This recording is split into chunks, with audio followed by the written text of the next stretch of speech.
Kayo po ba mga bossing ko ay lagi nag-aaway ng inyong karelasyon mga bossing ko? Siya mga bossing ko, meron ako ituturo sa inyo kasi napagdaanan ko na po yan.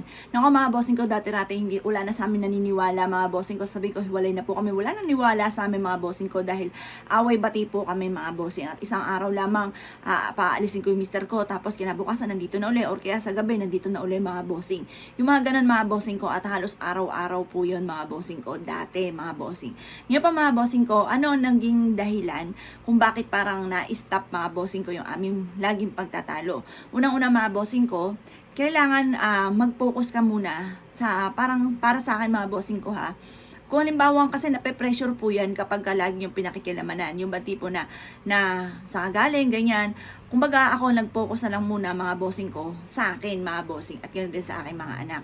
Hindi ko na pinakikilaman man mga bossing ko yung mga gawa-gawa kasi inisip ko, may edad na naman tayo, bahala ka kung ikaw gagawa pa ng kalokohan, yung mga ganun mga bossing. At tingin ko mga bossing ko, nakatulong po ito mga bossing. Yung ba tipo na hindi ko inaano kahit saan siya nagpunta, ganyan. Kasi mga bossing ko, kung yan po'y gagawa ng kalokohan, gagawa po yan. At saka mentras mong pagdudahan, mentras silang ginagawa. Ngayon pa mga bossing, ano ang dapat pa natin gawin? Tuturuan ko po kayo. Bukod po dyan, hayaan nyo lang po sila mga bossing ko. At kumbaga ang intindihin mo muna sa sarili mo. Halimbawa, mahilig ka sa, ako kasi mahilig ako sa mga pampaswerte, mahilig ako sa mga iba't ibang ritual, pag-aayos sa mga halaman, ganun. Doon ka na lang muna maglibang mga bossing. At wag mo lang magtututok sa kanya kasi yan parang yan si Miguel.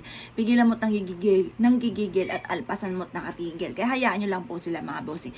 Tapos subukan nyo po itong gawin mga bossing.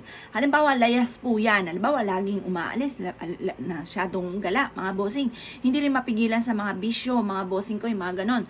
Ang gawin nyo po mga bossing ko, kunin nyo yung damit po niya na hinubad at ihampas nyo na ihampas mga bossing ko sa inyong main door. Sa main door ha mga bossing, basta yung pintuan na lagi mong dinadaanan, na lagi ninyong dinadaanan. Pero dapat mga bossing main door ang inyong lagi dinadaanan ha. Malas po kapag po kayo ay sa back door lagi dumadaan. Ako po mga bossing ko, pagising ko sa umaga, yung main door kaagad namin binubuksan ko, pinapapasok ko ang swerte. At yun, ang ginagawa ko, nilalako na yung aming back door at lagi sa main door lagi dapat andaan mga bossing. Lalo na kung ang main door po ninyo ay sa may silangan, kasi sa may silangan nag-attract po yun ng swerte. Yon, ihampas nyo lang ihampas, tapos paulit-ulitin mo yung intention ninyo kung bakit nyo ang ginagawa. Tapos hayaan nyo lang siya, deadmahin nyo lang, basta wag kang masyadong katututok sa kanya. Kasi yan, mentras mong alagaan, mentras kang tutok na tutok sa kanya, lalo yan nang gigigil. Kaya kalmado ka lamang.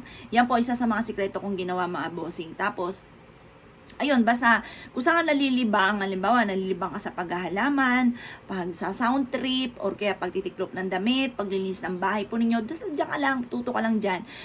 I-enjoy mo lang yung life mo sa ganyang mga sitwasyon, kung ano man po yung pinagkakaabalahan ninyo. At kung ano man po yung mga problema nyo pong yan, pagdasal nyo ng time team. Tingnan nyo po, masusolusyonan po ng lahat ng yan mga bossing ko, kasi ganyan din ginagawa ko. Kahit may mga pagsubok na pinagdadaanan. Kung hindi nyo tatanong mga bossing, pinagdaanan po namin yan mga bossing. At away palagi, halos araw-araw mga bossing.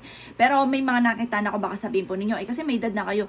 Naku mga bossing ko, meron akong kakilala, kahit may edad na mga bossing, sila away mga bossing, walang katapusan. Mula na sila kinasal, pero hindi naman naghihiwalay. Kaya lang nakakarindi at nakaka-attract ng negatibo po yung mga ganong sitwasyon. Kaya kung may mga ganyan kayong sitwasyon, abay bago-bago mga bossing.